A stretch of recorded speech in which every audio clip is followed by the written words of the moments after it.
yung dalawang lalaki, bakit wala mang mag-isip sa kanila na tawagin yung dalawa? Bakit ang pinipilit ni Gisain si Gutesa? Ang balita ngayon, iniipit na rin yung dalawa. Nasaan nga po ba itong dalawang Itinago ito? na raw yung dalawa. Ang balita, itong dalawang, hindi ko alam kung yung Mark Tiksay kung nasaan, pero yung John Paul Estrada, nandun daw sa Chile at binabantayan. Sa palagay po ninyo, kayo po'y abogado rin, ano?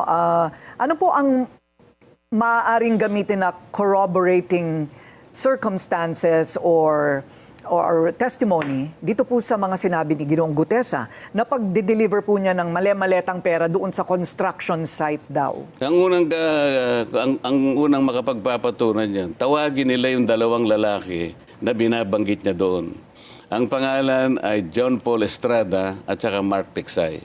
Sila daw ang nag-aabot, nag-handle pagka i-deliver na yung pera doon sa Valle Verde at bibilangin doon.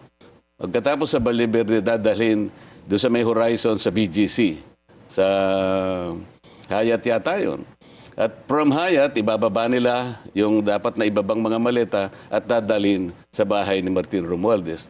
Yung dalawang lalaki, bakit wala mang mag-isip sa kanila na tawagin yung dalawa? Bakit ang pinipilit ni Gisain si Gutesa? Ang balita ngayon, iniipit na rin yung dalawa. Nasaan nga po ba itong dalawang ito? Itinago na raw yung dalawa. Ang balita, itong dalawang, hindi ko alam kung yung Mark Tiksay kung nasaan, pero yung John Paul Estrada, nandun daw sa Chile at binabantayan. Saan po? Chile. Chile. Yan ang huling balita. Chile, why?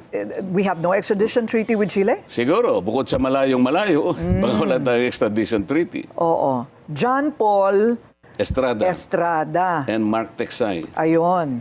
Parang ngayon ko lang naririnig itong mga pangalan ito. Nandun sa I see. Okay. Nandun sa Pakahuli lang ako short sa balita. statement. Bakit? Ang unang dapat na ginawa nila, sinecure nila yung dalawa na yun. Kung talagang gusto nila, tumagal kami. Halos, nung lumabas si Gutesa, hininto nila. Nag-resign ng chairman, pagkatapos nag-adjourn kami. Pwede naman kasing mag-hearing, Miss Corina. Kasi ngayon, kahit naka-adjourn kami, nagbi-briefing kami sa ating budget. Dapat tinawag din nila si Congressman Eric Yap.